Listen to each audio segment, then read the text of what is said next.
Baik, kita mulai. Bismillahirrahmanirrahim. Assalamualaikum warahmatullahi wabarakatuh. Alhamdulillah rabbil alamin. Wa bihi nasta'inu ala umuri dunya waddin. Wassalatu wassalamu ala asyrafil anbiya'i wal mursalin. Nabina Muhammadin wa ala alihi wa sahbihi ajma'in. Allahumma alimna ma yanfa'una wa zidna ilman wa amala. Allahumma amin. Alhamdulillah, kembali kita bersyukur kepada Allah Subhanahu wa taala atas segala limpahan rahmat dan karunia-Nya. Allah Subhanahu wa taala masih memudahkan kita semuanya untuk mempelajari ayat-ayatnya. Semoga yang kita pelajari membuahkan barokah di dunia maupun di akhirat. Pada pertemuan kali ini insyaallah akan kita bahas tentang surat Al-Zalzalah ya. Surat yang tidak terlalu panjang suaranya, cukup pendek ya. Ada apa ini? 8 ayat ya, ada 8 ayat. Baik, bismillahirrahmanirrahim. Idza zulzilatil ardu zilzalaha wa akhrajatil ardu athqalaha wa qala al-insanu ma laha yawma idzin tuhadditsu akhbaraha bi anna rabbaka awha laha yawma idzi yasdurun nasu ashtata liyuraw a'malahum faman ya'mal mithqala dzarratin khairan yarah wa man ya'mal mithqala dzarratin syarran yarah. Baik, apabila bumi diguncangkan dengan guncangan yang dahsyat ya, dan bumi telah mengeluarkan beban-beban berat yang dikandungnya. Dan manusia bertanya, apa yang terjadi pada bumi ini? Pada hari itu bumi menyampaikan beritanya. Karena sesungguhnya Tuhanmu telah memerintahkan yang demikian itu padanya. Pada hari itu manusia keluar dari kuburnya dalam kondisi berkelompok-kelompok ya, untuk diperlihatkan kepada mereka balasan semua perbuatannya. Maka barang siapa yang mengerjakan kebaikan seberat dzarrah, nanti akan kita bahas insyaallah apa itu dzarrah, niscaya akan melihat balasannya, dan barang siapa yang mengerjakan kejahatan seberat dzarrah pun akan melihat balasannya. Baik, ikhwani fillah rahimani wa rahimakumullah. Kita bahas terlebih dahulu ya pengertian kosakatanya. Allah nanti akan kita berpindah ke tafsir dan lain sebagainya. Idza adalah apabila, persamaan katanya adalah hina. Hina atau idza. Kemudian dalam bahasa Arabnya idza adalah dzarfu. Al-dzarfun yadullu fi aktsaril halat ala zamanil mustaqbal. Itu dzaraf yang menunjukkan, dzaraf itu kata keterangan ya. Dalam bahasa Arab dzaraf itu ada dzarful makan, ada dzarful zaman. Dzarful makan adalah keterangan tempat. Dzarful zaman keterangan waktu. Nah, dzaraf di sini idza adalah dzaraf yang biasanya menunjukkan apa? Tentang masa yang akan datang. Jadi gitu ya. Kata keterangan yang untuk menunjukkan masa yang akan datang.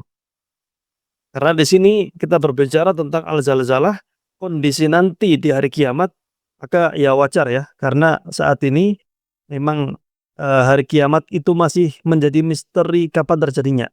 Kita belum tahu ya tahun berapa terjadinya hari kiamat itu ya, tapi pasti akan terjadi. Cuma waktunya kapan ya nggak ada yang tahu ya. Tidak ada yang yang tahu. Karena Rasulullah SAW sendiri pun ketika ditanya, beliau juga tidak diberikan jawabannya ya. Karena masih rahasia, masih misteri ilahi.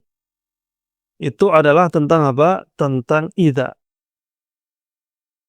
Zulzilatil ardu, zulzilat ya, diguncangkan, sakanat ya, diam atau tenang. Al-ardu ya bumi ya. Lawan katanya adalah langit. Zilzalaha adalah guncangannya. Sukunuha ketenangannya. Kita lihat ya. Jadi ini terjemahan insyaallah di mushaf terjemahan sudah ada. Jadi silakan dibuka masing-masing Quran terjemahannya. Kita padukan atau kita buat muqaranah atau perbandingan dengan terjemahan dia dalam bahasa Arab. Zulzilat, zulzilatil ardu, artinya adalah rujjat, rojjan syadida. Zulzilat di sini diguncangkan bumi ini, maksudnya adalah diguncangkan dengan guncangan yang keras. Ya, karena sekali lagi surat ini berbicara tentang kondisi hari kiamat ya. Bencana sebesar apapun yang pernah menimpa bumi ini itu masih sangat-sangat kecil ya. Sangat-sangat apa? Sangat-sangat kecil sekali kalau dibandingkan dengan apa? Dengan hari kiamat ya. Hari kiamat itu mungkin kita kalau bandingkan bencana dunia, gunung meletus yang paling besar apa gitu ya. Nah, di hari kiamat gunung itu sudah seperti debu-debu yang berterbangan, bukan lagi meletus biasa ya. Zulzilat, zulzilatil ardu, bumi ini ya diguncangkan dengan goncangan yang keras, goncangan yang dahsyat. Ardu al-kaukabul ma'ruful ladzi na'ishu ala sathihi au juz'un minhu. Al-ardu di sini adalah benda langit ya, karena apa namanya, kalau dilihat dari segi apa namanya alam semesta ya bumi ini termasuk planet ya, atau benda, benda langit atau planet gitu ya. Oleh karena kita masih di bumi ya kita katakan bumi gitu ya. Artinya kaukab adalah suatu apa namanya benda langit gitu ya.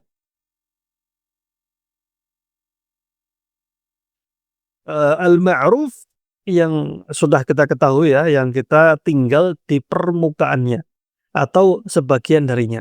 Jadi ardu ini adalah suatu planet gitu aja ya, suatu planet yang ma'ruf yang kita kenal di atasnya, tinggal di atasnya. Zilzalaha, ya zilzalaha, rajjahal anif ya, guncangannya atau guncangan yang berat, guncangan yang dahsyat ya. Jadi ayat yang pertama ini membahas tentang apa? Membahas tentang apabila suatu hari nanti di hari kiamat, suatu masa jika datang itu masa bumi telah digoncangkan dengan goncangan besar dahsyat luar biasa. Nah, seperti itu. Itu ayat yang pertama. Sebelum kita lanjutkan pelajarannya, ada sedikit informasi yang ingin kami sampaikan. Bahwasannya kita juga punya program-program yang insya Allah bermanfaat ya. Salah satunya adalah program tahsin bacaan Al-Quran. Tahsin Al-Quran ini insya Allah akan dibimbing oleh para ustadz dan ustadzah yang sudah punya sanad Al-Quran. Jadi teman-teman sekalian bisa langsung belajar kepada ahlinya, bisa langsung dikoreksi satu persatu. Insya Allah 3 kali pertemuan setiap pekannya. Dan setiap grupnya kita batasi ya, agar menjaga kualitas. Untuk pendaftarannya, silahkan klik link yang ada di deskripsi. Kemudian yang kedua, kita ada program Pahami Sholat bagi teman-teman sekalian yang ingin memahami bacaan sholatnya. Insya Allah akan kita bimbing selama 6 bulan. Mulai dari bacaannya, makna-maknanya, sampai hukum-hukum fikih yang berkaitan dengan sholat kita. Tujuannya adalah agar ibadah kita semakin baik, semakin berkualitas, dan hati kita pun menjadi semakin tenang. Silahkan klik link yang ada di deskripsi. Insya Allah kita akan bertemu di live Zoom atau Google Meeting. Ayat yang kedua ya. Wa akhrajat, ya akhrajat, ya mengeluarkan. Akhraja yukhriju. Kalau kita belajar shorof, bedakan antara khoroja dan akhroja. Khoroja keluar, akhroja mengeluarkan. Dakhola masuk, adkhola memasukkan gitu ya. Akhrojat itu adalah mengeluarkan, azharat itu menampakkan, akhfat wa akhfat dan menyembunyikannya.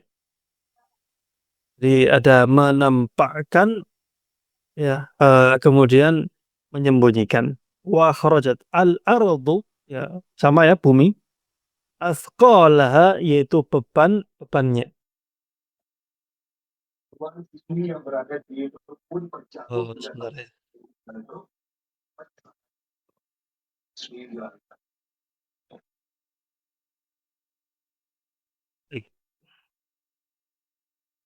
wa akhrajat wa akhrajatil ardu wa akhrajat ya, akhrajatil ardu athqalaha, bumi ini mengeluarkan beban-beban berat yang terkandung di dalamnya.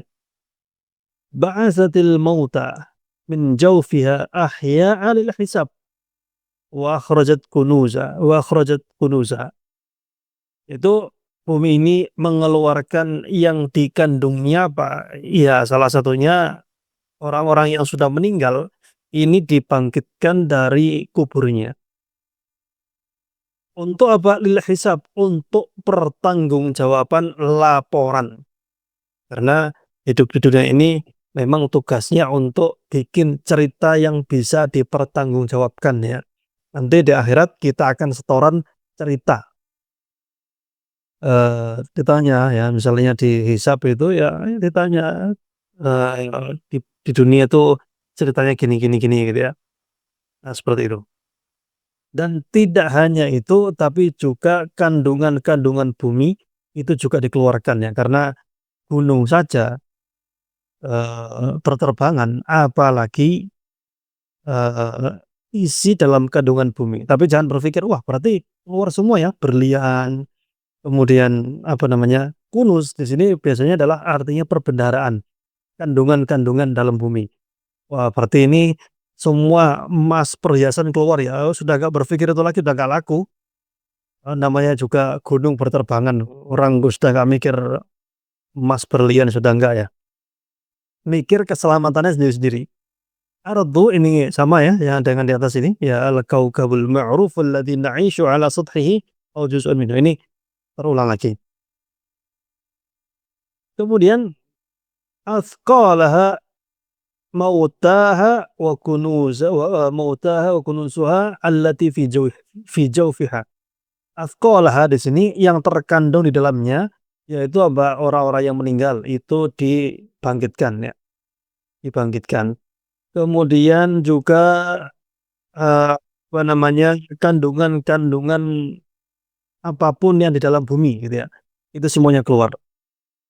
Ingat sekali lagi ini dalam kondisi hari kiamat tidak ada orang berebut berlian di situ ya, kalau dia mengeluarkan berlian misalnya. Sudah nggak laku ya, pasar sudah tutup ya, mall sudah nggak laku sudah. Waqala, tadi di sini, waqala dan berkata, lawan katanya sakata, ya sakata sukut ya, itu adalah diam ya. Tapi kalau pakai qaf, sakoto gitu ya, itu satu. Al-insan, manusia sama dengan al-bashar juga apa? Manusia. Malaha apa yang terjadi padanya. Wa qala wa takallama, berbicara. Al-insan yaitu siapa? Manusia. Yaitu az-zakaru wal untha min bani Adam. Laki-laki maupun perempuan dari keturunan anak Adam. Putra-putrinya Nabi Adam ya. Dan Nabi Adam itu salah satu laki-laki paling ganteng ya. Masuk akal kenapa? Karena diciptakan di surga. Laki-laki ahli surga pasti gantengnya luar biasa. Sama juga Ibu Hawa ya. Pasti cantiknya luar biasa. Turun ke dunia ya nggak mungkin gantengnya hilang 100% kan nggak mungkin ya.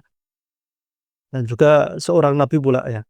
Jadi paling tidak ya pastilah, meskipun turun gantengnya karena di dunia ini ya tidak seperti di surga, ya pasti tetap masih ganteng gitu ya. Jadi wallahu alam ya, apa namanya, kayak manusia purba itu ya kurang tahu saya.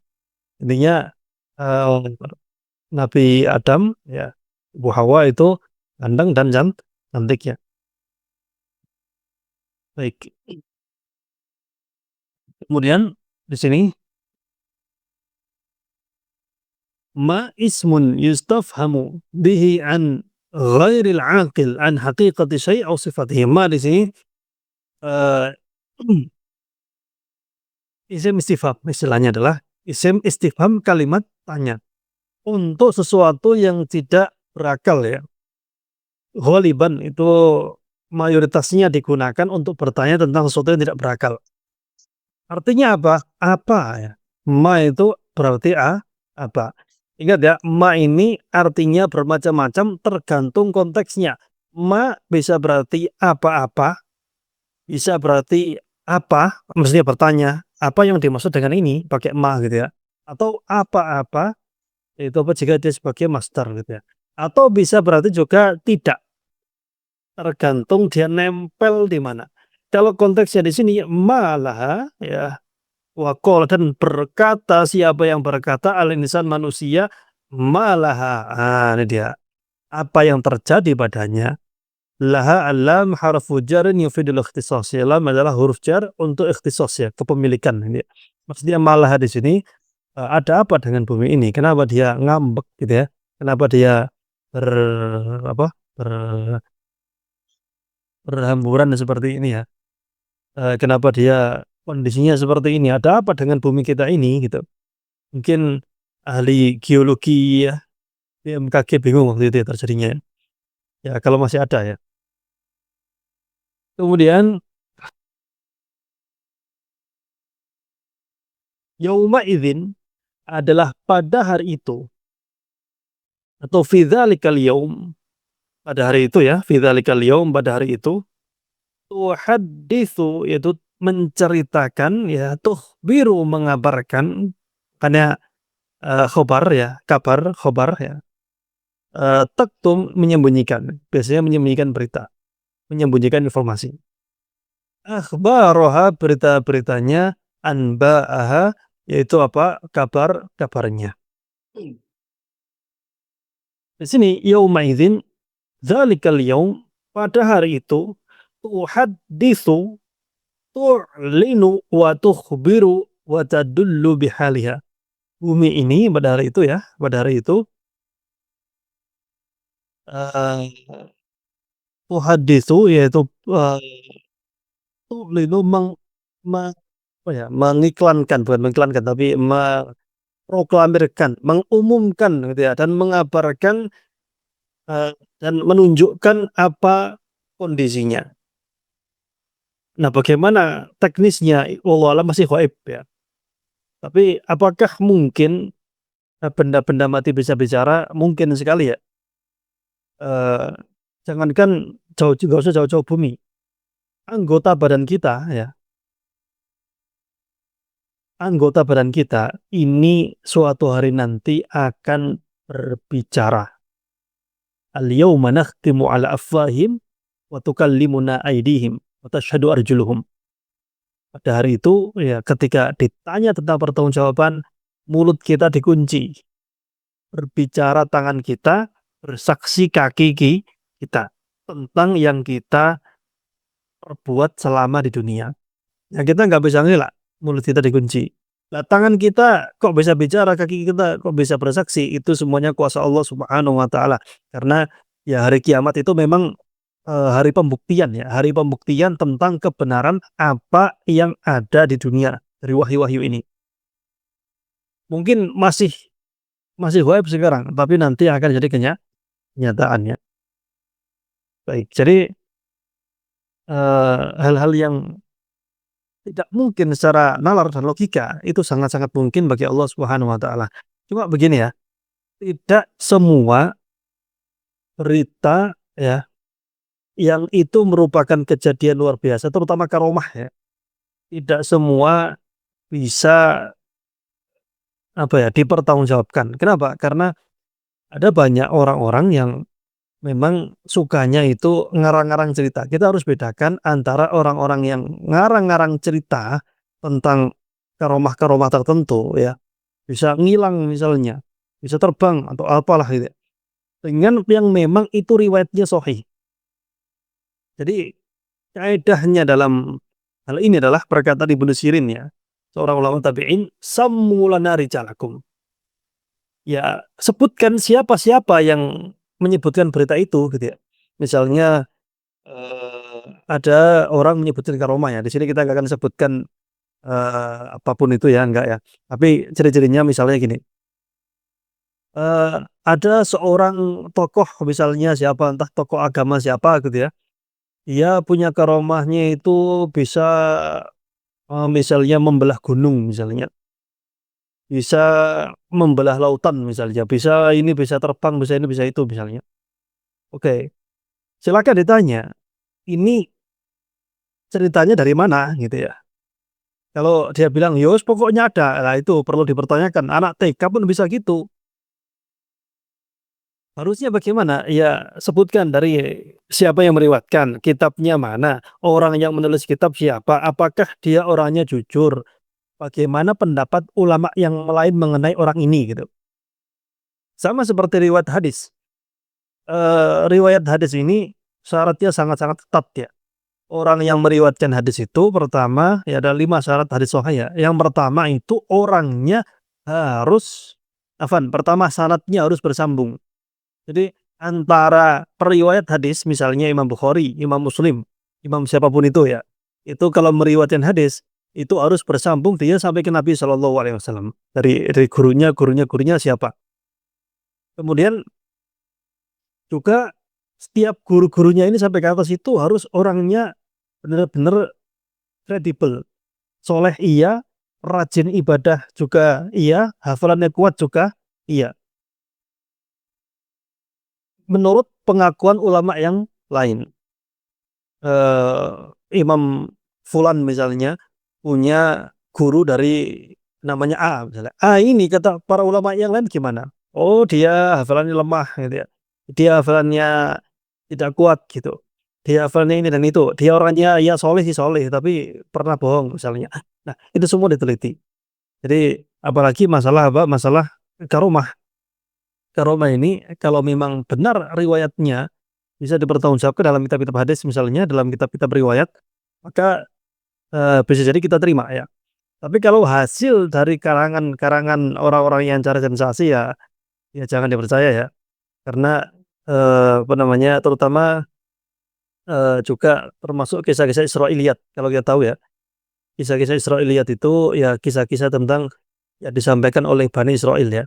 Mereka itu punya banyak cerita, Bani Israil itu punya banyak cerita tentang nabi-nabi yang pernah membimbing mereka ya, tapi banyak kisahnya itu yang, dibikin-bikin yang dibuat-buat ya.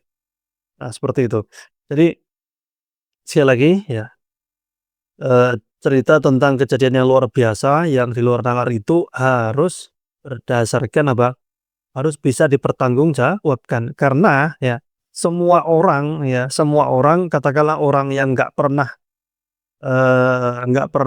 ngaji ya, nggak pernah belajar bahasa Arab, nggak pernah belajar ilmu agama, kemudian dia pakai sorban, pakai jubah, ngarang cerita dan viral di zaman sekarang misalnya.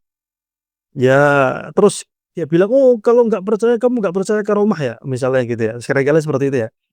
"Kalau nggak percaya berarti kamu nggak percaya karomah." Ya bukan nggak percaya karomah, tapi karomah yang kamu sebutkan itu loh, mana buktinya gitu ya. Kalau karomah kita percaya, sangat-sangat percaya karomah, tapi karomah yang dia sebutkan apakah kita langsung percaya, tunggu dulu gitu ya. Baik. Jadi, pada hari itu bumi mengabarkan tentang, kejadian yang terjadi hari itu. Teknisnya bagaimana wallahu alam itu masih gaib saat ini ya. Akhbaruha ma 'umila 'alaiha min khairin aw syarrin. Yaitu apa, kabar tentang apa? Ma 'umila apa-apa yang dikerjakan di atas bumi ini dari kebaikan maupun kejelekan. Di atas bumi ini ya ada kebaikan, ada kejelekan. Nah, nanti bumi akan bercerita.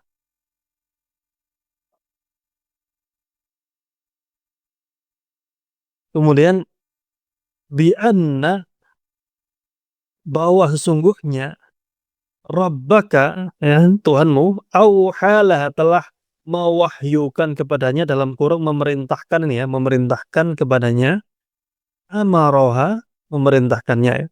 Nahaha melarangnya. Bi anna harfu taukidin wa nasbin yufidu ta'kida matnunil jumlah.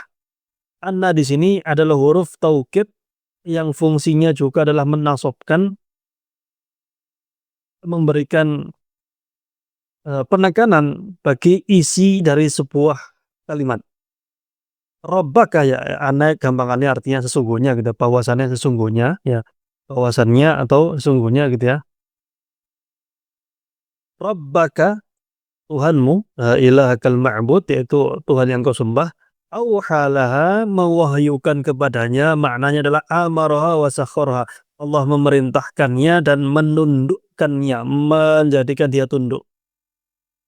Jadi Allah itu memerintahkan kepada siapa? Bumi ini. Laha lam harfu jarin bimakna ila. Huruf jar artinya adalah ila, maksudnya adalah kepada gitu ya. Mewahyukan kepadanya.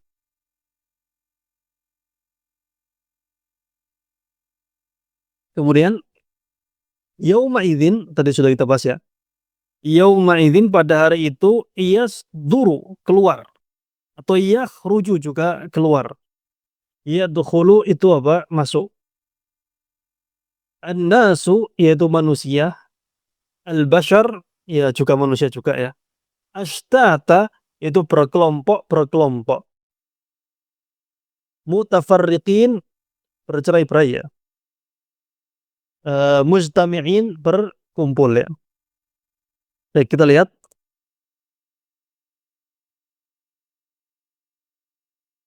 yauma idzin dzalikal yaum, pada hari itu yasturun nas, maksudnya adalah yakhrujuna min kuburihim ilal mahsyar. Manusia itu keluar dari kuburnya ya, menuju apa? Menuju padang mahsyar ya. Mahsyar di sini tempat berkumpul ya, tempat dikiringnya. An-nas ismun lil jam'i min bani Adam wa wahiduhu insanun ala ghairi lafzi. An-nas adalah suatu nama ya untuk sekumpulan anak Adam. Maksudnya kalau satu itu insan gitu ya. Dua insanan, kalau banyak itu an-nas. Min ghairi lafzihi maksudnya adalah biasanya ya, biasanya jamak itu diambil dari lafadz mufradnya. Kitabun, kitabani, kutubun gitu ya. Kalau ini insan jadi an-nas, beda ya. Ashtata mutafarriqin eh, ala hasabi ahwalihim, yaitu apa? Mereka ini berkelompok-kelompok tapi apa ya? Terkelompok-kelompokkan berbeda-beda gitu ya. Terkelompok-kelompokkan sesuai dengan amal perbuatan mereka. Jadi eh, tidaklah sama ya, tidaklah sama tergantung amal perbuatannya. Karena di hari akhirat itu sudah nggak laku lagi, emas itu sudah nggak laku ya. Eh, sudah pasar sudah tutup ya, bumi sudah buyar ya, sudah buyar. Liurau di yushahidu untuk menyaksikan ya a'malahum jazaa af'alihil maqsudah. Itu untuk menyaksikan hasil perbuatan mereka.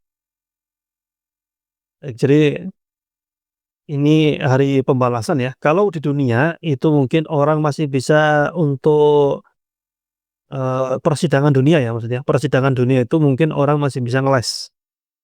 Sekali lagi persidangan dunia orang masih bisa me, apa ya, mengeles, orang masih bisa untuk mengelak gitu ya, sewa pengacara gitu, masih bisa ya mungkin sebagian bisa bayar ya, atau menyuap. Tapi di pengadilan akhirat sudah nggak ada sama sekali ya, tidak ada sama sekali.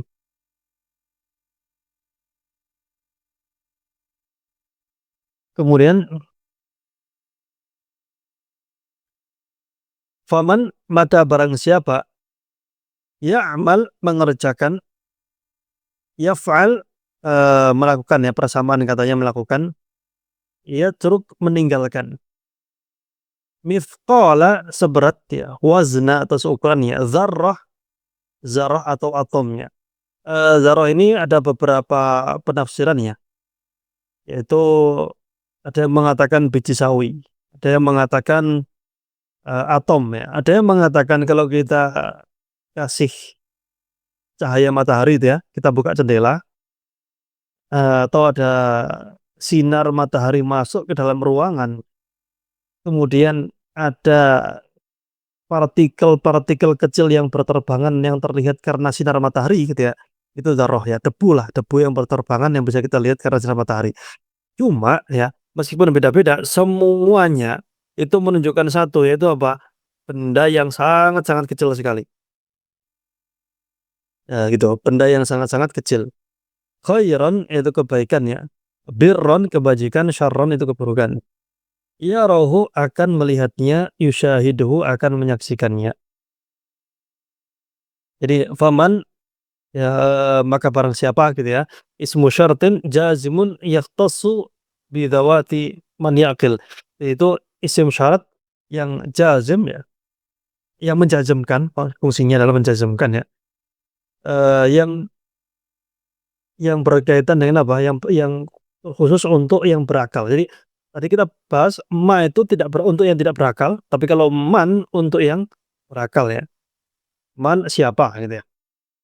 Ya'mal ya yaf'al, mengamalkan mithqala ya seberat ya mithqala dzarrah zinataha. Maksudnya adalah beratnya. Mithqala dzarrah itu adalah maksudnya seberat benda yang sangat-sangat kecil ya. Bobotnya kebaikan dia itu sekecil itu gitu ya. Dzarrah di sini al-haba'ah, yaitu tadi ya debu partikel yang sangat kecil yang berterbangan yang bisa kita lihat ya ketika kena sinar matahari itu. Wahya ma yura fi dha'i syamsin nafidh eee, min quwwatin wa nahwiha. Itu benda yang sangat kecil, kalau ada sinar matahari masuk rumah ya, kita bisa lihat benda itu berterbangan. Itu adalah dzarrah. Khairan kebaikan ya, al khair ma minhu naf'un wa shalah. Kebaikan apa-apa yang di dalamnya ada manfaat dan juga kemaslahatan ya. Yarahu yubsirhu au yara thawabahu fil akhirah. Maka dia akan melihat kebaikannya itu atau melihat pahalanya di akhirat. Jadi di sini barang siapapun dia yang beramal, yang mengamalkan sekecil apapun kebaikan, dzarrah itu sangat-sangat kecil, maka dia akan apa? Melihat, entah melihat apa namanya? Melihat amalnya itu atau melihat pahalanya di akhirat. Nah, seperti itu. Dan di sini ya, sebenarnya Eee, melihat saja itu masih kurang ya, tapi harus melihat pahalanya. Kenapa? Karena bisa jadi amal soleh itu batal ya, mungkin karena riya, pamer, ya amalnya amal soleh, tapi karena riya, batal, pamer ya, karena riya, pamer akhirnya apa? Batal amalannya. Jadi sebagaimana sholat itu bisa batal ya, amal-amal soleh yang lain juga bisa batal. Makanya di sini, kita pesanin bahwasannya kalau kita beramal itu harus jaga tiga hal ya. Tiga apa, ketika beramal jagalah tiga momen ini, jagalah 3 momen. Pertama sebelum beramal pastikan niatnya ikhlas ya, kemudian mengikuti syariat, mengikuti tuntunan Rasulullah SAW. Baik, ketika di awal ini ikhlas, momen yang kedua adalah pas beramal. Bisa jadi orang awalnya ikhlas, ada suatu, apa gitu ya, kemudian di tengah-tengah dia merasa apa, merasa, riya misalnya. Contoh ada orang sholat sunnah di masjid, awalnya dia ikhlas sholat sunnah seperti biasanya. Kemudian karena datang calon mertuanya misalnya, akhirnya sholatnya dibagus-baguskan ya, dipanjang-panjangkan biar kelihatan khusyuk, soleh gitu ya, karena yang melihat calon mertua. Ya buyar ya. Itu yang kedua ya, ketika beramal. Yang ketiga setelah beramal, ini juga kebanyakan orang juga tidak sadar akan hal ini ya, apa namanya, setelah beramal jangan diungkit-ungkit gitu ya.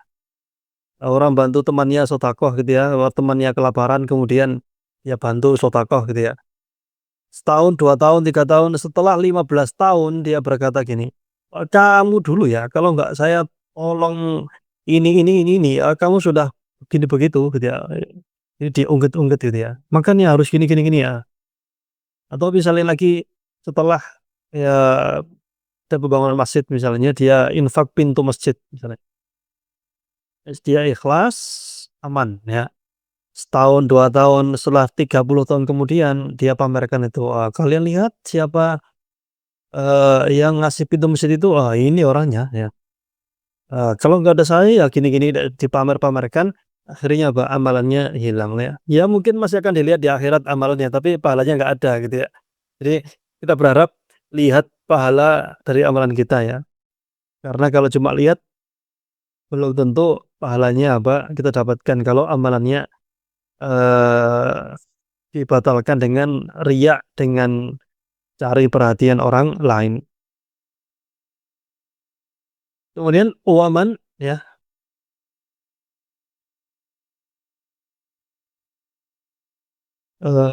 waman di sini sama ya, jadi nggak diulang lagi, waman dan barang siapa syarron ya keburukan ya, su'an kejelekan, khairan kebaikan, yarahu dia juga akan melihatnya ya. Baik. Jadi di sini kosakatanya sama ya, jadi, nggak terulang gitu. Waman, dan barang siapa gitu ya, sama dengan yang atas ini ya, sama yang atas, ya'mal ya yaf'al mithqala dzarratin ya seberat debu tadi ya, dzarratin, dzarrah tadi adalah, sama ya, dzarrah juga sama ya, debu yang tadi, benda yang kecil ya, syarran amalan sayyi'an yarahu yubsiruhu wa yara iqabahu fil akhirah, akan melihatnya dan akan atau melihat apa, hukumannya di akhirat ya. Eee, tapi kita berharap apa, semoga diampuni ya, mungkin melihat tapi nggak lihat, dosanya. Kenapa? Karena sudah tobat dan diampuni, semoga itu ya. Jadi begini, janji kebaikan atau ya janji kebaikan ya, itu ditepati, pasti ditepati. Tapi kalau ancaman kejelekan atau ancaman siksa, itu apakah pasti ditepati? Belum tentu, bisa jadi diampuni. Saya kasih ibarat gini misalnya, punya anak ya, "Nak, kalau kamu dapat juara, nanti Bapak kasih belikan apa, belikan es krim," misalnya, belikan es krim gitu ya. Kemudian si anak juara betulan, maka si bapak akan dengan sangat-sangat senang hati ya memberikan apa, hadiah, ditepati. Tapi kalau ancamannya itu belum tentu ditepati. Kenapa? Contoh misalnya, "Nak, kalau kamu nggak mandi jiwit loh Nak ya. Kalau kamu nggak mandi nanti nggak dikasih uang saku loh ya," gitu. Ya atau misalnya, "Kalau kamu nggak habis makanmu ya, Bapak hitung sampai berapa," misalnya, "sampai 10, kalau nggak bersih maka nggak dikasih jajan," gitu ya. Sampai 10 pun ya nggak bersih ya tetap nanti dikasih jajan gitu ya. Ya jadi kenapa kok, eee, janji kebaikan pasti ditepati sementara ancaman, Salam Daus, nah siapa itu Daus? Fan sebentar, Siapa itu? Halo, Daus. sekali lagi kenapa janji kebaikan pasti ditepati, tapi ancaman belum tentu. Kenapa? Karena apa, ini merupakan rahmat Allah Subhanahu wa taala ya. Allah itu Maha Pengasih, Penyayang, sehingga apa, kalau rahmatnya ya, rahmatnya lebih luas ya, sehingga apa, kalau orang berbuat salah ancamannya ini, tapi ya kadang-kadang diampuni, karena Allah Maha Pengampun. Jadi seperti itu ya, tapi kita harus ingat ya, kita harus ingat bahwasannya, jangan sampai kita, eee, mengolok-olok ya, mengolok-olok itu apa, kita sengaja berbuat kejelekan kemudian setelah itu apa, bertobat tapi dengan niat apa, yes nanti tobat lagi, gitu ya. Kayak orang tobat sambel istilahnya, tobat sambel itu orang makan sambel itu kan, "Wes kapok saya sudah nggak makan sambal lagi, sudah pedes-pedes," gitu ya. Tapi nanti setelah pedesnya hilang ya balik lagi, sama dengan orang berbuat kejelekan ya, "Wes tobat saya, tobat tobat tobat," tapi nanti ya lanjut lagi gitu. Ini jangan sampai eee, beristihza ya, mengolok-olok ya, mengolok-olok itu maksudnya adalah memanfaatkan, "Wah, Allah kan Maha Pengampun ya, ya sudahlah nanti saya, maksiat dulu aja, berbuat dosa dulu aja, tobatnya nanti-nanti ajalah, kan Allah Maha Pengampun." Itu tidak bisa seperti itu. Kenapa? Karena usia manusia, yang pertama usia manusia itu nggak ada yang tahu. Ya kalau dia pas matinya pas tua nanti ya, kalau pas sedang, pesta-pesta, sedang dugem-dugem kemudian, bangunannya ambruk gimana? Atau dia keracunan gimana gitu ya. Kedua, hidayah itu belum tentu dia nanti ketika tua akan apa, akan bertobat. Kita lihat ya, banyak sekali saya dari menyaksikan ya, ada orang yang usianya sudah lanjut usia, tapi ya kebiasaan di waktu muda itu nggak hilang-hilang, tetap berjudi aja ya, tetap apa namanya, ya mungkin tenaganya nggak suka dulu, tapi tetap kebiasaan nggak hilang-hilang. Baik, jadi, eee, sekali lagi bahwasannya, eee, kita berharapnya bahwa perbuatan, baik kita diterima dan mendapatkan balasan yang berlipat-lipat ya, sementara kejelekan-kejelekan kita diampuni. Baik, kita beralih ke tafsirnya ya, kalau ada pertanyaan nanti kita akhirkan aja ya. Kita beralih ke tafsirnya dulu, yaitu tentang surat apa, Al-Zalzalah. Al-Zalzalah ini artinya adalah guncangan ya, artinya guncangan ya, min maqasidis surah, di antara maksud tujuan surat ini ya adalah tar'ul qulubi al-ghafilati lil yaqini bil hisabi wal ihsa' ad-daqiq. Itu apa? Untuk mengetuk atau memperingatkan ya, memberikan apa ya, memberikan peringatan, memberikan ketukan ya, semacam itulah pokoknya. Mengetuk hati-hati yang lalai, mengetuk hati-hati yang lalai ya, lil yaqini bil hisab wal ihsa' ad-daqiq, yaitu, eee, lalai dari apa? Dari perhitungan balasan amal yang sangat-sangat rinci. Jadi hati-hati itu ya, hati manusia itu banyak yang lalai dari pertanggungjawaban, perhitungan amal nanti di akhirat. Itu banyak orang yang lalai dan tidak sadar. Ya karena manusia itu seringnya apa? Lupa ya. Ingat tafsir ya, idza zulzilatil ardu zilzalaha. Itu idza hurrikatil ardu at-tahrik asy-syadid alladzi yahdutsu laha yaumal qiyamah. Jika bumi ini digoncang-goncangkan dengan goncangan yang dahsyat nanti di hari kiamat. Sekali lagi, hari kiamat ini waktunya kita tidak ada yang tahu. Kenapa nggak ada yang tahu? Karena Rasulullah SAW ditanya tentang akhbirni anis sa'ah, ditanya Jibril ya, dalam hadis, Arba'in nomor 2 ya. Kabarkan kepadaku tentang hari kiamat ya, tentang waktunya kapan terjadinya. Maka Rasulullah SAW yang beliau nabi dan dapat wahyu mengatakan, mal mas'ulu anha bi'a'lama minas sa'il. Yang ditanya nggak lebih tahu dari yang bertanya. Artinya apa? Ya Rasulullah sendiri pun tidak diberitahu kapan hari kiamatnya. Nah, muncul banyak orang-orang akhir zaman mengatakan kiamat terjadi tahun sekian sekian sekian sekian sekian sekian. Ya benar apa enggak? Ya pasti salah ya. Karena beritanya masih apa? Masih belum Allah kabarkan. Rasulullah pernah ditanya juga tentang orang-orang Badui ya.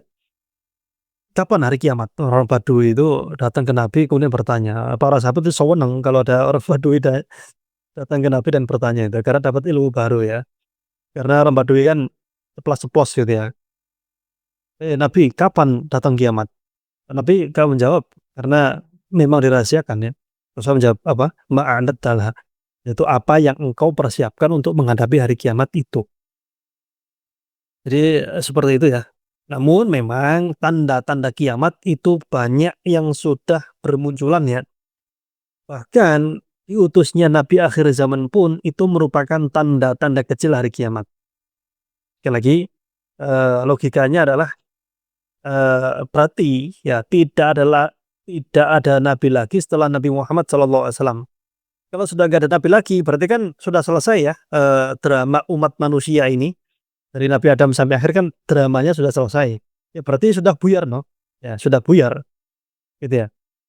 Itu tanda-tanda yang kecil ya, tanda-tanda diutusnya Nabi akhir zaman, ya Nabi paling terakhir ya berarti zaman ini sudah paling akhir gitu ya. Itu tanda-tanda kecilnya sudah muncul ya. Kemudian tanda-tanda sedang, ya. Tanda-tanda sedang itu ya kayak bangunan yang tinggi ya. Nabi ditanya tentang akhbirni an amarat ya. Kabarkan kepadaku tentang ciri-ciri hari kiamat. Ya, beliau menyebutkan dua dalam hadis, hadis Jibril ya. Beliau menyebutkan, eh, yang pertama adalah antalidal amatu rabbataha, yaitu perempuan melahirkan tuannya. Maksudnya apa? Dua tafsiran ya, dua syarah. Yang pertama adalah ya perempuan budak ya, budak ini melahirkan, seorang anak yang nanti akan menjadi tuannya. Kedua adalah yaitu apa? Anak yang durhaka sehingga seolah-olah si perempuan ini melahirkan anak yang nanti akan jadi tuannya.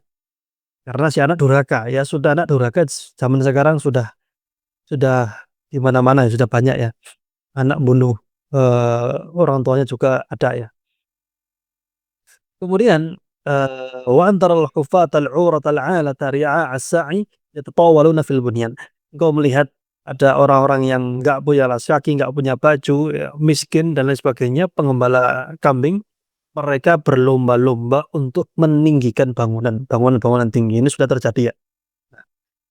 Ada pun tanda-tanda yang besar ya seperti keluarnya Dajjal ya, kemudian juga apa namanya, Eee, seperti adanya Dabah, Ya'juj Ma'juj itu mungkin sekarang belum kita saksikan ya. Cuma, tanda-tanda sedang sudah kita masuki, ya. Baik, jadi seperti itu ya, tentang apa, tentang hari kiamat. Kemudian, wa akhrajatil ardu athqalaha idza afwan, nomor 2 ya. Wa akhrajatil ardu ma fi batniha minal mauta wa ghairihim. Bumi ini mengeluarkan apa yang dia kandungnya dari orang-orang yang sudah meninggal yang dikubur di dalam bumi ini, dikeluarkan, dibangkitkan gitu ya. Dan juga selain manusia, yaitu kandungan-kandungan besi misalnya, kandungan-kandungan perbendaharaan ya, dikeluarkan. Karena memang buminya tergoncang. Wa qalal insanu ma laha. Wa qalal insan, dan manusia berkata, ya mutahayyiran, bingung. Manusia itu berkata dalam kondisi bingung, ma sya'nul ardi tataharraku wa tattarib. Apa kondisinya bumi ini? Kok dia bergerak, kok dia bergetar, kok dia berguncang? Ini ada apa ini? Kemudian yauma idzin, pada hari itu, tuhadditsu akhbaraha fi dzalikal yaum al-'azim, tukhbirul ardu bima, umila 'alaiha min khairin wa syarrin. Pada hari itu bumi mengabarkan ya, apa-apa yang terjadi, apa-apa yang dikerjakan di atas bumi ini dari kebaikan maupun keburukan. Bi anna rabbaka awha laha li anna Allah a'lamaha wa amaraha bidzalik. Karena Allah Subhanahu wa taala yang memerintahkan bumi itu untuk berguncang ya. Yauma idz yasdurun nasu ashtata liyaraw a'malahum fi dzalikal yaumil 'azim alladzi tazalzala fihi al-ardu wa yakhrujun nasu min mauqifil hisab firaqan liyushahidu a'malahum allati 'amilu fid dunya. Pada hari itu, yang di hari bergoncangnya bumi, manusia keluar menuju tempat mereka berkumpul ya pada hari hisab. Mereka ini berkelompok ya, berkelompok, antar kelompok itu masing-masing gitu ya. Sesuai apa amal perbuatan mereka, itu untuk menyaksikan apa-apa yang mereka kerjakan selama di amalan di alam dunia. Kemudian faman ya'mal mithqala dzarratin khairan yarah, dan barang siapa yang mengerjakan sekecil apapun, seberat, di sini ditulis namlatin shaghirah, semut kecil ya. Sekali lagi tadi kita sebutkan bahwasanya tafsirannya banyak ya. Salah satunya adalah semut kecil ya. Pokoknya kecil lah, sekecil apapun kebaikan maka akan melihat di hadapannya, melihatnya atau melihat pahalanya. Wa may ya'mal mithqala dzarratin syarran yarah, dan barang siapa yang mengerjakan sekecil apapun kejelekan maka dia juga akan melihat hasilnya, melihat apanya, melihat akibatnya. Jadi surat ini ya pada kesimpulannya adalah pertama berbicara tentang apa? Tentang hari kiamat ya, berbicara tentang hari kiamat, kemudian tentang sedikit kejadian apa yang terjadi ketika hari kiamat. Kemudian setelah itu mengabarkan bahwasannya ya tentang kondisi bahwasannya bumi berguncang ya. Kalau kemarin di surat apa namanya? Surat Al-Qari'ah atau surat yang kemarin-kemarin ya, itu disebutkan ya eh, gunung itu seperti seperti apa? Debu-debu yang kapas-kapas yang berterbangan gitu ya. Kemudian setelah menyebutkan kondisi-kondisinya, kondisi-kondisi ini semuanya, ditutup dengan apa? Iya berarti nanti di akhirat ya, seakan-akan gini. Kondisi di akhirat itu seperti ini. Ya. Jadi yang beramal sekecil apapun kebaikan, ya balasannya akan dilihat. Dan barang siapa yang beramal kejelekan sedikit apapun juga akan melihatnya. Nah, masalah balasan ya, balasan ini tidak satu tambah satu sama dengan dua, tidak ya. Sekali lagi, satu tambah satu kalau matematika kita sama dengan berapa? Dua. Tapi kalau hitungannya Allah Subhanahu wa taala dalam amal perbuatan, itu satu tambah satu belum tentu dua. Kenapa? Karena Allah itu melipat gandakan amal seorang hamba jika dia eh, apa namanya, melakukan amal soleh ya. Dalam hadis yang lain disebutkan bahwasannya idza hasuna islamul mar'i fa kullu hasanatin ya'maluha bi'ishri amsalihha, atau kama qala sallallahu alaihi wasallam ya. Kata Rasulullah SAW, jika seorang itu bagus Islamnya, dia takwa, dia soleh gitu ya, setiap kebaikan akan dilipat gandakan. Satu tambah satu bukan dua, tapi satu kebaikan itu balasannya puluhan ya, bahkan sampai ratusan, sampai tidak terhingga. Sampai tidak terhingga. Nah, kalau orang berbuat jelek, maka jika kejelekannya nggak diampuni ya, misalnya dia berbuat jelek dan kejelekannya nggak diampuni, maka balasannya satu kejelekan ya satu balasan. Tapi kalau dia bertobat maka akan diampuni. Jadi seperti itu. Ini seakan-akan apa? Seakan-akan surat ini mengatakan gini, nanti di akhirat akan ada balasan loh, akan ada pertanggungjawaban loh. Ayo kita di dunia ini berlomba-lomba, lomba-lomba untuk mengerjakan kebaikan, untuk meninggalkan kejelekan. Wallahu taala a'lam. Sebelum kita akhiri, 2 atau 3 pertanyaan silakan. Makasih Pak Ustadz. Mohon bertanya, izin Ya, silakan. dengan sinitra. Terima kasih Pak Ustadz atas kesempatan yang diberikan. Dengan kita di hari nanti akan diperlihatkan amal baik dan buruk kita. Nah, di sini saya mau nanyakan, pertama, kalau seseorang itu betul-betul sudah bertobat, apakah dinampakkan juga perbuatan-perbuatan yang jeleknya itu? Karena sebelumnya kan dia misalnya jadi penjahat, Satu bertobat, betul bertobat, dia tidak akan melakukannya lagi, apakah akan diperlihatkan juga. Terus yang kedua, kalau ada seorang non muslim, setelah itu dia jadi mualaf. Jadi mualaf itu kan semua dosa kan dihapuskan jadi nol. Apakah itu dinampakkan juga Pak Ustadz atau gimana gitu? Mohon remarknya, pencerahannya Pak Ustadz. Terima kasih. Assalamualaikum warahmatullahi wabarakatuh. Waalaikumsalam warahmatullahi wabarakatuh. Baik. Jadi katakanlah ada orang yang jahat ya, atau non muslim ya, sangat-sangat jahat sebelumnya.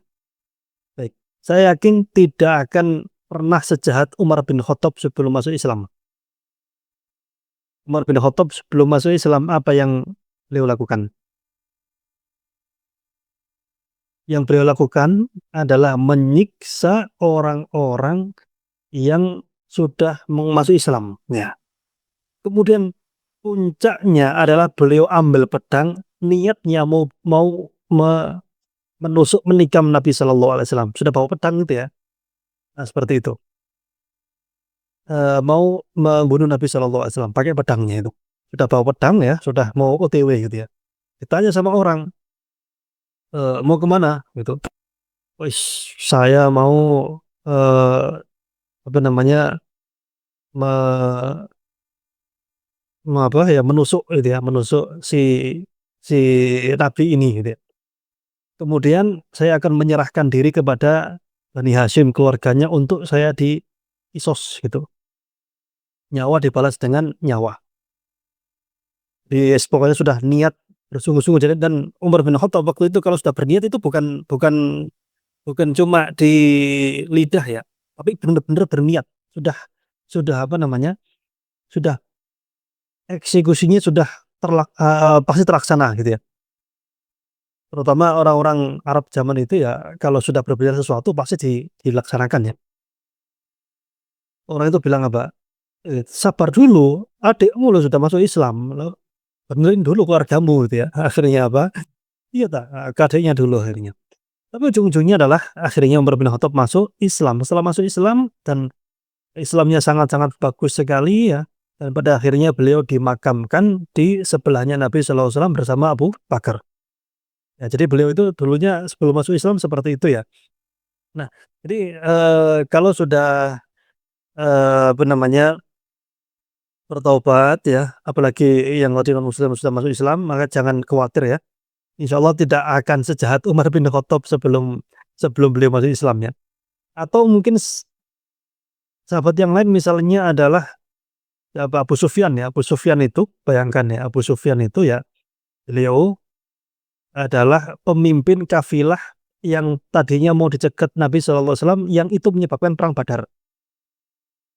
Kemudian beliau juga orang-orang panglima yang memerangi kaum muslimin di perang Uhud ya. Gitu ya. Di perang Uhud. Perang Khandaq juga beliau punya andil besar di situ. Nah, tapi akhirnya apa? Beliau masuk Islam, ikut berjihad sampai ke negeri Syam sana. Nah, itu. Tapi kembali ke Umar bin Khattab tadi ya. Umar bin Khattab ini menjadi manusia yang terbaik setelah Abu Bakar ya. Setelah siapa? Abu Bakar. Sehingga sekali lagi ya, jika yang bertobat ya sudah nggak perlu apa ya, sudah nggak perlu terlalu dikhawatirkan ya. Mungkin perlu diingat-ingat hanya untuk introspeksi. Jadi melihat tidaknya Allah alam. Cuma kalau dosanya ya sudah nggak melihat, insya Allah. Balasan nggak melihat. Mungkin apa namanya, melihatnya Allah alam ya. Kalau dia sudah bertobat ya, intinya tidak perlu khawatir lagi ya. Kenapa? Karena para sahabat pun ya, mereka yang tadinya orang yang sangat-sangat gencar permusuhannya sebelum masuk Islam, pada akhirnya menjadi orang yang terbaik, orang yang dijamin masuk surga setelah dia masuk Islam. Jadi begitu ya. Ini ya apa namanya, ayat ini biasanya dibawakan jika orang mau berbuat jelek ya. Ketika orang berbuat jelek, dia akan dibawakan ayat ini, kamu nanti akan melihat amalmu loh nanti di akhirat. Oh yaudah, jadi nggak jadi berbuat jelek gitu ya. Wallahu alam. Satu lagi silakan. Ya Ustadz, saya Ali Budianto Ustadz. Silakan. Ya, terkait dengan ini bumi diguncangkan yang begitu hebat, kan kita melihat ada bumi, ada langit. Posisi atau kondisi saat itu langit bagaimana Ustadz penjelasannya? Baik, langit ya, langit dan juga bumi ya. Kalau untuk kondisi teknisnya itu memang tidak pernah diceritakan secara spesifik ya. Karena begini, Quran ini tidak akan membahas secara, spesifik yang tidak ada kaitannya dengan akidah secara langsung. Contoh misalnya kisah tentang, eee, Ashabul Kahfi ya misalnya, misalnya mereka, goanya itu ukuran berapa, itu nggak akan dibahas ya, teknisnya nggak akan dibahas ya. Atau Nabi Musa misalnya, kisah Nabi Musa, tongkatnya dari kayu apa, itu nggak akan dibahas ya. Jadi di sini, eee, memang tidak dibahas secara teknis betul ya, secara geografis bagaimana kondisi geografis pada hari kiamat, tidak ya. Kenapa? Karena tidak berkaitan langsung dengan, akidah dan juga, keimanan. Tapi Al-Quran itu hanya akan membahas tentang kondisi-kondisi yang bisa diambil faedah sebagai penguat keimanan. Bumi digoncangkan, ya kita cukup apa, berarti, kondisinya sangat-sangat dahsyat dan sangat-sangat, membuat kita ketakutan. Oleh karena itu, ya kita berlindung kepada Allah dengan memperbanyak amal soleh. Jadi seperti itu ya. Memang tidak hanya kisah masa depan, sebenarnya kan termasuk kisah masa depan ya. Eee, apa namanya, tentang hari kiamat ini termasuk kisah masa depan yang akan terjadi nanti, ya. Sebagaimana juga kisah masa lalu yang sudah terjadi kemarin-kemarin, tidak akan dibahas tentang apa, tentang hal-hal yang spesifik, teknis yang tidak berkaitan langsung dengan apa, dengan keimanan. Jadi langitnya seperti apa ya wallahu alam ya, wallahu alam. Iya Ustadz. Ya. Masih ada lagi? Saat saya Pak Ustadz. Baru Silakan. nanya. Assalamualaikum Ustadz. Waalaikumsalam warahmatullahi. Izin bertanya Ustadz. Silakan. Ah, bagaimana caranya Ustadz agar kita ini sabar dan ikhlas untuk menerima ujian takdir dari Allah Ustadz. Baik itu relasinya kepada Allah dan juga relasinya kepada manusia. Dan satu lagi Ustadz, bagaimana cara membedakan syekh dan ulama yang karomah itu Ustadz? Kebanyakan ana lihat ada yang manusia percaya kepada mereka dengan bukti sembuh dari penyakit Ustadz. Bagaimana caranya kita agar tidak mempercayai itu syekh atau ulama itu benar atau tidaknya Ustadz? Wallahu alam Ustadz. Baik, mungkin ini yang terakhir ya, soalnya, sudah 7:30 ya. Mungkin barangkali ada yang beraktivitas ini. Baik, tadi yang pertama adalah tentang, kesabaran ya, menghadapi musibah ya. Sebenarnya kesabaran menghadapi musibah itu adalah kesabaran tingkat yang nomor 3 ya.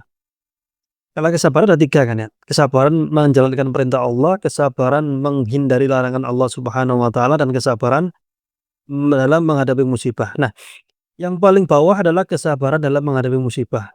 Kenapa? Karena ini sabarnya terpaksa. Kita nggak punya pilihan. Kalau sabar dalam menjalankan ketaatan kita nggak sabar, kita bisa milih. Contoh misalnya sedekah misalnya. Orang sedekah itu kan sabar hartanya secara teknis berkurang. Secara zahir berkurang, orang harus sabar. Kalau dia nggak sabar, ya nggak sedekah. Orang puasa Ramadan. Dia sabar dalam menjalankan ketaatan, akhirnya puasa. Dia nggak sabar, maka nggak jadi puasa. Kemudian misalnya lagi orang sabar dalam meninggalkan larangan Allah. Misalnya Allah melarang makan makanan yang haram misalnya. Makan makanan yang haram Allah larang. Nah, orang nggak sabar itu dia akan makan yang haram. Ini sabar yang kita bisa milih. Kalau sabar ya dikerjakan, kalau enggak ya ditinggalkan. Maka itu pembuktian sabar. Tapi kalau sabar kena musibah, itu kita nggak bisa milih. Artinya apa? Sabar nggak sabar musibah tetap datang gitu. Misalnya banjir. Contoh paling gampang lah, ke masjid kehilangan sendal, itu kan musibah ya. Maka sabar tidak sabar, sendal nggak akan balik, sudah terlanjur hilang. Jadi sekali lagi, ketika kesabaran itu adalah sabar terhadap musibah, itu adalah sebenarnya kesabaran termasuk yang paling bawah. Kenapa? Terpaksa gitu ya, sabarnya terpaksa. Kalau nggak sabar pun ya nggak akan balik. Sehingga perlu kita sadari bahwasannya, hidup ini nggak akan pernah lepas dari sabar dan ujiannya. Ada beberapa hal yang perlu kita ingat untuk meringankan hati kita ketika ditimpa musibah. Yang pertama bahwasannya kita harus ingat, yang pertama musibah itu adalah sebagai penghapus dosa ya, sebagai penghapus dosa. Jadi capek, kemudian rasa sakit, sedih karena masa lalu, sedih karena masa depan, kegalauan, gangguan, sampai duri yang menusuk, itu semuanya menghapus dosa. Jadi anggap saja penghapus dosa itu lumayan lebih meringankan ya. Kemudian yang selanjutnya adalah, barangkali ini adalah kesempatan untuk memperbaiki diri kita. Allah memberikan kepada kita kesempatan untuk kita agar lebih memperbagus amal perbuatan kita. Tapi ingat ya, tidak mesti orang yang soleh itu nggak dapat musibah, nggak mesti ya. Dan nggak mesti orang yang jahat itu dapat musibah, belum tentu ya. Jadi tidak musibah itu tidak berkaitan dengan apa, dengan soleh tidaknya seorang. Orang soleh dapat musibah iya, orang dapat musibah iya, dapat kenikmatan juga iya. Orang yang tidak soleh, orang yang jahat pun dapat musibah iya, dapat kenikmatan juga iya. Itu sebagai apa, ujian. Meskipun terkadang sebagian azab ya, sebagian musibah itu diberikan kepada orang-orang yang jahat ya. Kaum Nabi Lut, kaum Ad, kaum Tsamud, itu mereka dapat musibah yang sangat-sangat besar ya, karena ingkar kepada Allah Subhanahu wa taala. Jadi itu ya, untuk meringankan hati kita, ya kita yakin itu penghapus dosa, peringan hisab di akhirat nanti, sebagai pengangkat derajat ya. Itu. Sebagai pengangkat apa? Pengangkat derajat, dan orang yang bersabar itu pahalanya sangat luar biasa. Yang pertama. Yang kedua adalah tentang membedakan antara karomah beneran atau karomah bohong-bohongan. Baik, kita lihat ya. Karomah betulan dan karomah bohongan. Saya mau tanya dulu ya, misalnya. Orang yang paling, misalnya orang yang paling mulia setelah Nabi siapa? Siapa orang yang paling dapat siapa? Abu Bakar. Abu Bakar ya. Baik. Orang yang paling mulia setelah Nabi adalah para sahabat. Para sahabat Nabi Shallallahu Alaihi Wasallam. Baik. Sebagian para sahabat juga ada ya beberapa karomah yang diberikan ya. Dan kata para ulama, al-istiqomah afdalul karomah. Istiqomah dalam kebaikan itu adalah karomah yang terbaik. Jadi begini, ketika ada orang yang ngaku-ngaku dia bisa, misalnya apa ya, misalnya dia bisa, ada orang misalnya, karomahnya apa? Dia ngaku kalau bisa Jumatan di Mekah. Loh, Pak, Jumatan kemana? Ya di Mekah Jumatan barusan gitu ya. Dia ngaku seperti itu, di Mekah itu kalau di sini Jumatan, di Mekah itu masih jam 8 pagi gitu ya. Masih belum waktunya, ya nggak sah no, Jumatannya di mana gitu ya. Nah, seperti itu hal-hal yang, menyelisih sunnah. Jadi lihat, kalau ada orang, kita membedakan antara dukun ya, dukun yang bersorban ya, antara itu dan juga orang yang punya karomah itu sangat-sangat berbeda. Lihatlah apakah dia berada di atas ajaran syariat atau tidak. Orang misalnya dia ngaku punya karomah apa, tapi dia bertapa, bersemedi di pinggir kali misalnya. Nggak sholat, nggak zikir, nggak kerja gitu ya. Itu karomahnya bohong-bohongan. Jadi sekali lagi kata Imam Syafi'i, ya, kalau engkau lihat ada orang bisa berjalan di atas air ya, kemudian melakukan hal yang luar biasa, lihatlah apakah sedekat apa, sesuai apa amalan yang dikerjakan dengan, sunnah Rasulullah SAW.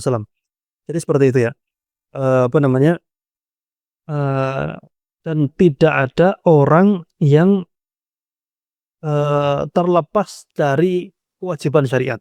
Sebagian orang mengatakan kalau sudah sampai derajat makom apa tertentu ya, sudah nggak wajib sholat, sudah nggak wajib ini, sudah nggak wajib ini. Itu sangat-sangat salah besar, sangat-sangat salah luar biasa. Kenapa?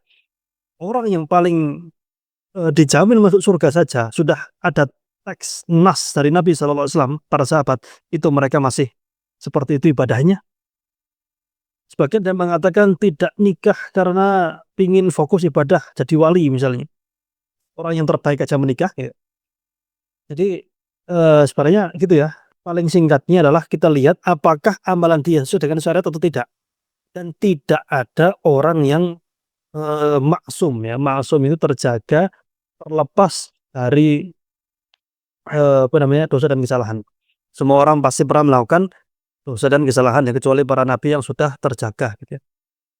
Jadi sebenarnya sekali lagi adalah lihatlah apakah amalan dia sesuai dengan sunnah Rasulullah SAW atau tidak. Nah, begitu ya. Insya Allah akan kita lanjutkan di pertemuan yang datang ya. Untuk materi PDF-nya ini insya Allah akan kita bagikan bersama videonya ya, nanti di grup ya. Bersama videonya, di bawahnya link video, nanti insya Allah ada link PDF-nya di situ ya. Bisa Bapak lagi tanya Ustaz? Ya silakan. Maaf Ustaz, ini tadi kita syarat amal terima tadi kan salah satunya ikhlas ya Ustaz ya. Terus berandai kita sudah beramal 3 hari 4 hari ada goresan rasanya kurang keikhlasan. Yang pertama-tamanya kita ikhlas banget. Kemudian 3 hari mulai, wih gini rupanya ya. Gitu. Gimana tuh Ustaz? Baik.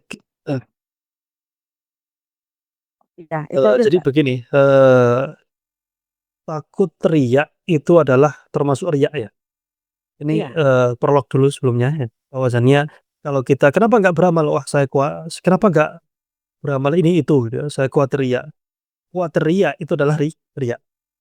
Jadi pertama ketika kita beramal ya, kita ikhlas itu tidak ada yang tahu kecuali Allah Subhanahu wa taala dan kita. Karena kita yang menjalani.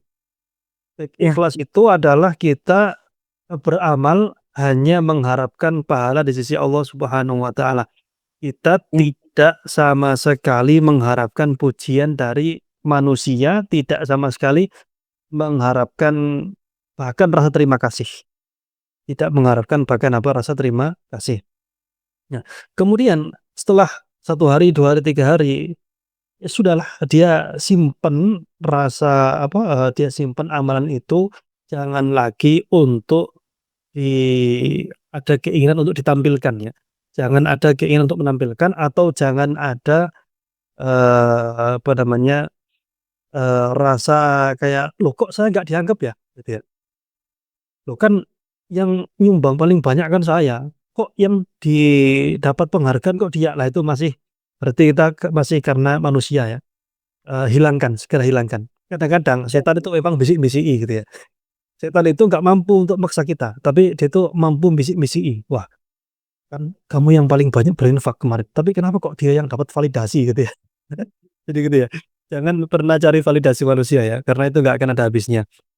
Jadi sekali lagi bahwasannya merasa ingin dihargai, merasa ingin dianggap, merasa ingin divalidasi, merasa harus tampil itu terkadang seringkali yang merusak nih ya. Jika dalam hati kita ada perasaan itu ya tadinya baik-baik saja, kemudian kita melihat sesuatu yang membuat loh kok saya kan yang berinfak kok dia kok gitu sih. Saya kan sudah berbuat baik sama dia kok dia gitu sih nggak. Itu segera hilangkan ya, jangan dituruti. Terkadang memang setan memunculkan rasa itu, tapi segera hilangkan, jangan dilarut-larutkan, apalagi sampai terucap, apalagi sampai mengungkit. Wah, kamu nggak berbuat ini sama saya, padahal saya kemarin habis gini. Lah itu bisa jadi apa? Bisa jadi setan berhasil ya. Jadi setan itu mulai mancing-mancing kita. Ingat, kita harus mengecewakan syaitan ya. Ingat ya, kita harus memiliki gerakan Gerakan mengecewakan syaitan sehingga setannya wah ini orang susah sekali itu digoda gitu ya. Jadi jangan sampai setannya berhasil. Kalau setannya berhasil ya kasihan amal kita ya, kasihan kita nanti di akhirat ya. Nah, seperti itu ya. Afwan Ustaz, bisa Ustaz? Alhamdulillah, jazakallah Ustaz. Afwan Ustaz, bisa Ustaz? Satu Ustaz. Ya terakhir ya. Benar.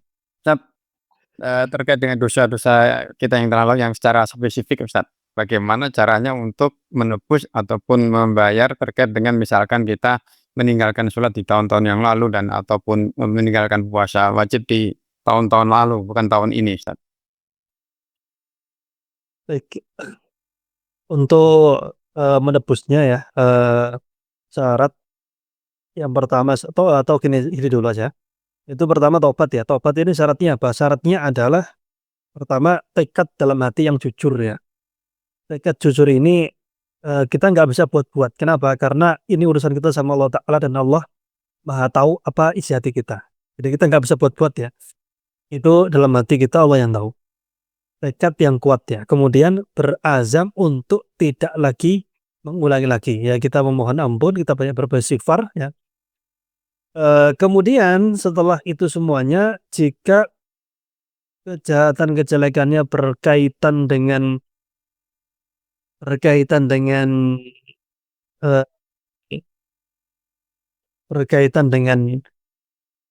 apa namanya, mengambil hak orang lain ya, maka